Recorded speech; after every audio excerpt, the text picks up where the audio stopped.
평소 다리가 자주 붓는다면 자신의 생활 습관을 점검해 보는 게 필요한데요.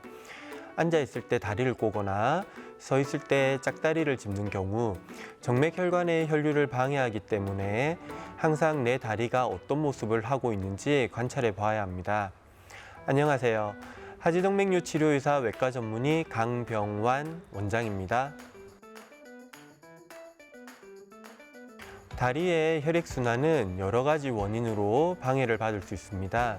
특히 자세에 따라 혈액순환의 장애를 가져올 수 있는데 짝다리를 짚거나 다리를 꼬는 행위, 쪼그려 앉는 것들이 다리의 혈액순환을 방해하여 여러 가지 질병을 일으키고 특히 하지정맥류가 생기기 쉽게 합니다. 하지정맥류는 말 그대로 다리의 정맥이 고장이 난 질병입니다. 다리의 정맥이 고장나면서 혈액순환에 장애를 가져와 여러 가지 증상을 만들어내기도 하고 결국 다리에 실핏줄이 보이거나 혈관이 도드라지게 되는 질병입니다. 하지정맥류는 생각보다 흔한 질병입니다. 전체 성인의 절반 정도에서 하지정맥류가 있다는 보고도 있습니다.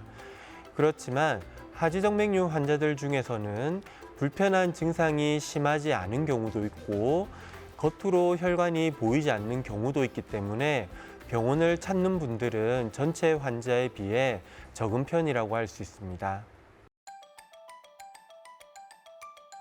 정맥은 구조적으로나 기능적으로 취약하기 때문에 다른 혈관에 비해 고장이 잘 납니다. 우리 몸의 혈액은 심장에서 동맥을 따라 다리로 내려와 모세혈관을 거쳐 정맥을 통해 다시 심장으로 돌아가게 됩니다. 심장에서 다리로 혈액이 내려올 때는 심장이 펌프질을 해주기도 하고 중력의 영향으로 쉽게 다리로 내려오게 됩니다. 모세혈관에서는 혈액이 수평적인 움직임으로 자연스럽게 정맥으로 흘러가게 됩니다. 정맥은 중력을 이기고 심장 쪽으로 혈액을 올려줘야 하므로 혈액의 움직임이 쉽지 않습니다. 그래서 정맥에는 판막이라는 구조물이 있어 혈액을 한 방향으로 올라가게 해줍니다.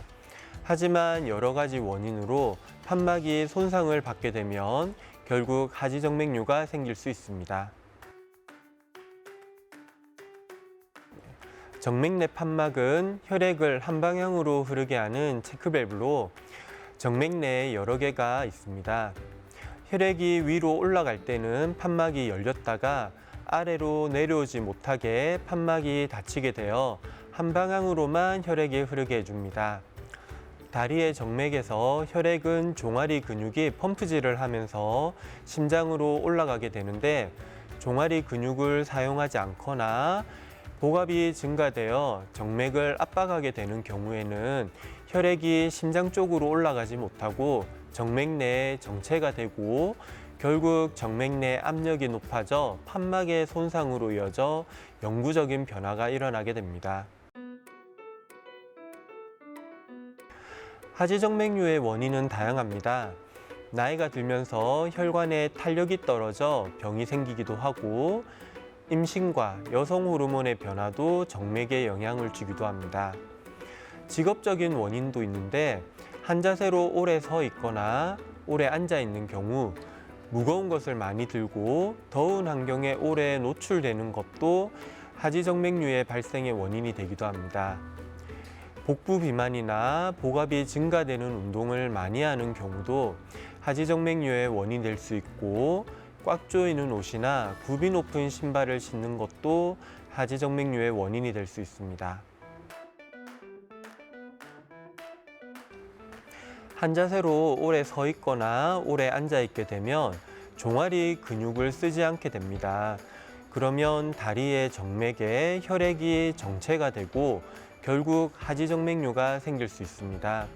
그래서 일을 하실 때 자주 자세를 바꿔주고 발목 운동을 많이 하고 자주 걸어주게 되면 종아리 근육을 쓰게 되어 하지정맥류 예방에 도움이 될 수 있습니다. 네, 하지정맥류는 남성보다는 여성에게서 더 많이 발생하는 질병입니다.